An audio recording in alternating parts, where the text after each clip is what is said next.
Yang ketiga,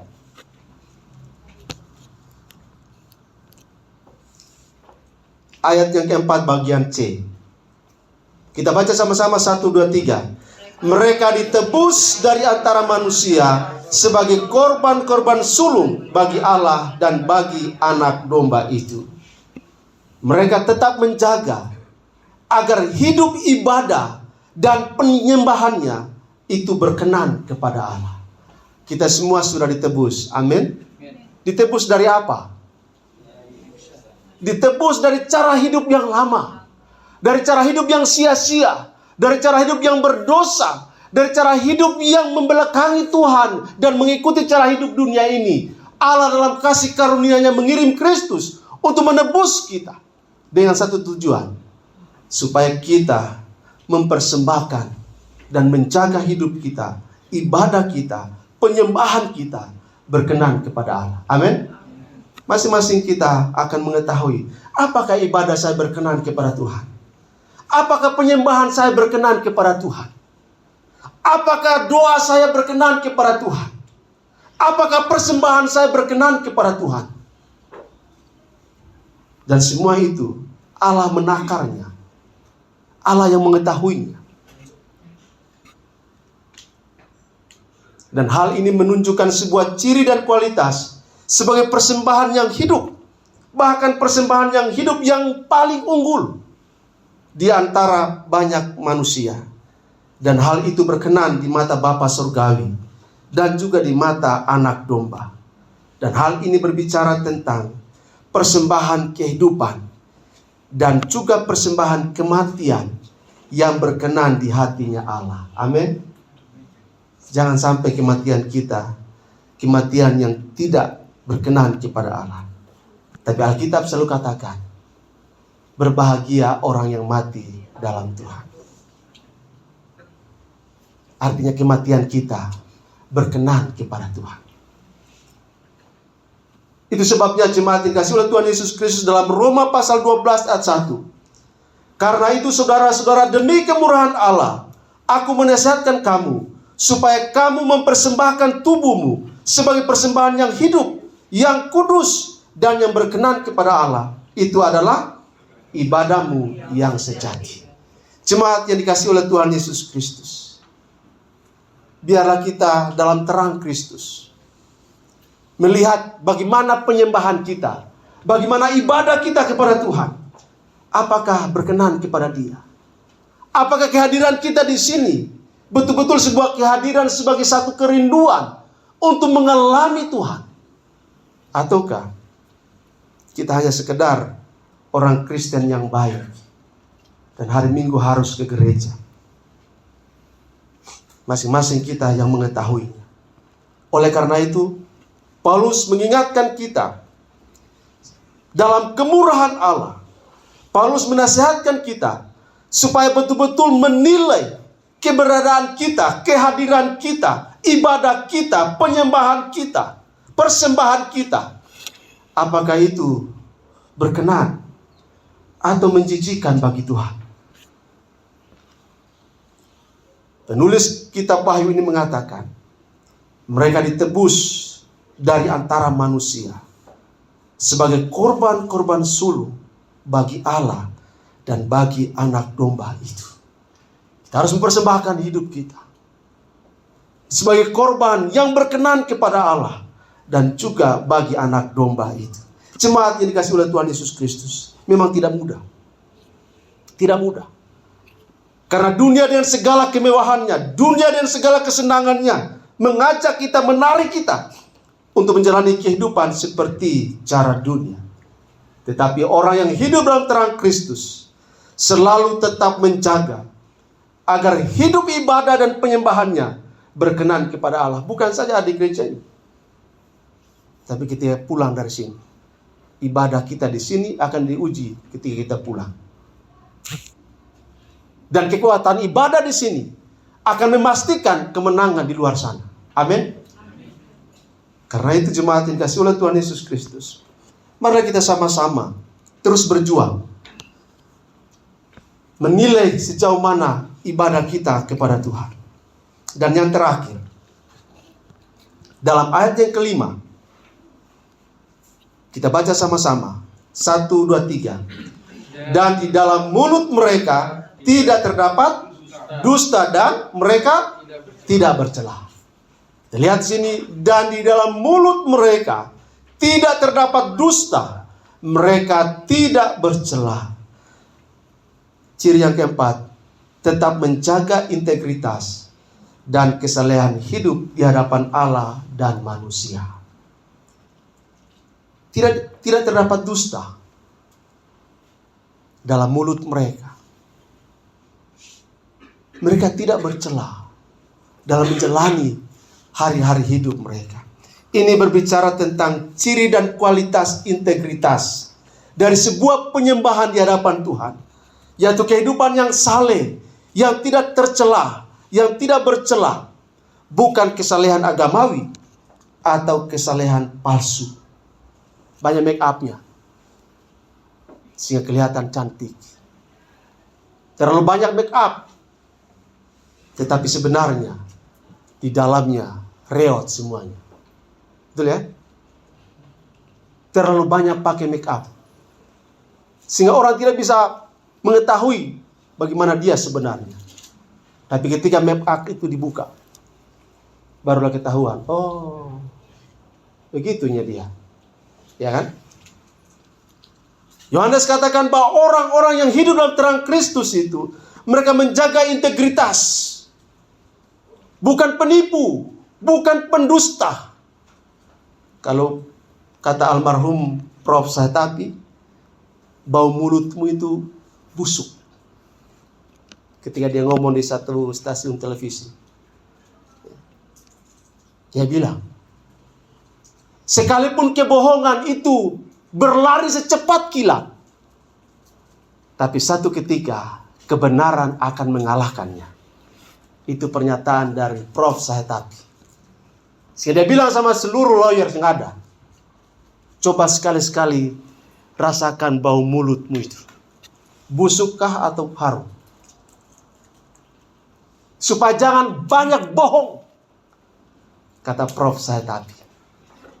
Dan biar bagaimanapun kebohongan itu lari secepat kilat, tapi satu saat akan dikalahkan oleh kebenaran. Dan benar adanya. Sehebat bagaimanapun FS melakukan semua skenario, tapi kebenaran mengalahkan dia. Amin. Dan kita lihat persidangan itu mengerikan. Mengerikan. Dan tidak kita tahu, terungkap semua dalam bacaan dakwaan jaksa penuntut umum. Itu Kristen semua. Mengerikan. Belum selesai itu, pendeta pembunuh. Mengerikan. Karena itu, mari kita belajar untuk berkata benar. Mari kita belajar untuk berkata jujur. Paling tidak, jujurlah kepada dirimu sendiri. Jangan ada dusta pada dirimu. Jadilah pribadi yang otentik. Tanggalkanlah topeng itu. Hiduplah dalam kebenaran. Karena terang itu selalu nampak. Dan terang itu selalu mengalahkan kegelapan. Dan kalau kita berkata bahwa kita hidup dalam terang Kristus, tetapi itu hanya sebuah kata-kata, perilaku kita sebenarnya adalah perilaku dalam kegelapan. Itu menolong kita supaya kita kembali kepada terang Kristus. Dan Ayub 1 ayat 1. Saya pikir sudah hafal semua. Apa bunyinya? Ayub 1 ayat 1. Ada seorang laki-laki di tanah Uz bernama Ayub. Orang itu saleh, jujur, takut akan Allah, dan menjauhi kejahatan. Ayub manusia sama seperti kita. Dia bukan manusia dari dunia lain. Dia manusia sama seperti kita. Tapi Alkitab memberitahukan kepada kita bahwa ada manusia biasa itu yang ternyata bisa hidup saleh, jujur, takut akan Allah, dan oleh karena itu omong kosong. Kalau katakan saya tidak kuat, karena begini omong kosong. Karena ternyata Alkitab kasih tahu itu ada manusia yang pernah hidup. Dia jujur, saleh, takut Tuhan, dan menjauhi kejahatan. Dan tentu ini sebuah proses. Dan kalau Alkitab yang katakan itu, maka Alkitab tidak pernah berdusta, tidak pernah berbohong. Supaya Anda dan saya, kita semua berjuang. Kalau Ayub bisa, maka biarlah kita juga berjuang untuk bisa berkata jujur. Mungkin belum saleh, mungkin belum soleh, tapi mulailah dengan jujur. Karena ketika kita mulai dengan jujur, akan membawa kita kepada kesalehan. Dan ketika jujur dan saleh itu tumbuh, maka kita akan semakin takut kepada Tuhan. Dan ketika kita kesalehan, kejujuran, kita takut akan Allah, maka kita akan berusaha untuk menjauhkan diri dari, karena ada kepekaan roh, ketajaman roh yang bisa membedakan ini tidak benar, saya harus jauh. Jangan coba-coba mendekat. Karena Alkitab katakan roh memang penurut. Gara-gara daging lembah nih katanya, akhirnya kalah roh penurut itu. Betul ya? Jadi roh kedagingan yang diikuti, ya kan? Banyak orang berlindung di balik ayat itu. Iya Pak Pendeta, memang sebenarnya saya mau begitu, tapi daging saya pendeta loyo, gak kuat, jatuh. Kalau ada yang kasih rokok, terima nggak? Terima nggak? Enak katanya ini, gratis pula lagi, Jisamsu lagi kan? Terima, baru mulai isap ya, tambah lagi kopi 1 cangkir, ya kan? Itu kecil itu, tapi banyak orang Kristen yang gagal, nggak berani nolak, gayung bersambut. Karena itu kalau masih ada yang merokok, bertobatlah. Ya kan? Kalau ada yang merokok, bertobatlah. Ya. Apalagi kalau pelayan-pelayan masih merokok, ngeri kali itu. Maka penyembahanmu, ibadahmu, pelayananmu engkau kotori dengan caramu sendiri. Padahal kau tahu kebenaran, kau tahu bahwa hidup dalam terang Kristus, tapi tetap saja cara hidup dunia yang kau jalani itu juga ngeri. Maka Tuhan tidak terima pelayananmu. Tuhan tolak sampai kau sadari dan berhenti bertobat, barulah Tuhan akan menerima pelayanan. Sudah capek-capek melayani, capek-capek bersaksi, capek-capek siapkan ini segala macam, tapi Tuhan bilang enggak, karena ternyata ada yang tidak beres. Makanya penulis kitab Wahyu ini katakan, dan di dalam mulut mereka bukan bau rokok, tapi bau puji-pujian kepada Allah. Amin. Karena tidak bisa mulut yang bau itu berkenan kepada Tuhan. Walaupun ada yang bilang bau itu bau sorga katanya. Ya kan? Tidak bisa. Penulis kitab Wahyu dikatakan, dan di dalam mulut mereka tidak terdapat dusta. Dusta itu sama dengan ular. Tahu ular? Ular punya lidah, itu bercabang. Dan bisanya luar biasa. Jadi kata dusta ini sebuah racun yang akan mematikan ketika itu dilepaskan. Ketika dusta itu dilepaskan, itu racun akan menjalar dan mematikan. Karena itu orang-orang yang punya terang Kristus, mulutnya tidak ada lagi dusta, yang ada adalah kebenaran, dan mereka tidak bercela. Sehingga Roma pasal 12 ayat terakhir, ayat yang kedua, Roma 12 ayat 2 dikatakan begini. Bisa ditayangkan? Roma 12 ayat 2, biar kita baca sama-sama sebagai ayat terakhir.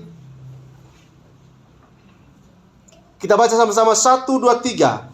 Janganlah kamu menjadi serupa dengan dunia ini, tetapi berubahlah oleh pembaharuan budimu, sehingga kamu dapat membedakan manakah kehendak Allah, apa yang baik, yang berkenan kepada Allah dan yang sempurna. janganlah kamu menjadi serupa dengan dunia. Kalau orang merokok, kau juga merokok, itu sama dengan dunia. Para Tuhan bilang, jangan serupa, tampil berbeda. Itu Tuhan bilang. Kalau engkau masih suka gosip, ada yang gosip, kau tambah gosip, gosip sip, gosok makin sip. Ya kan? Makin digosok, makin sip. Nah, itu bahaya. Engkau harus keluar dari situ.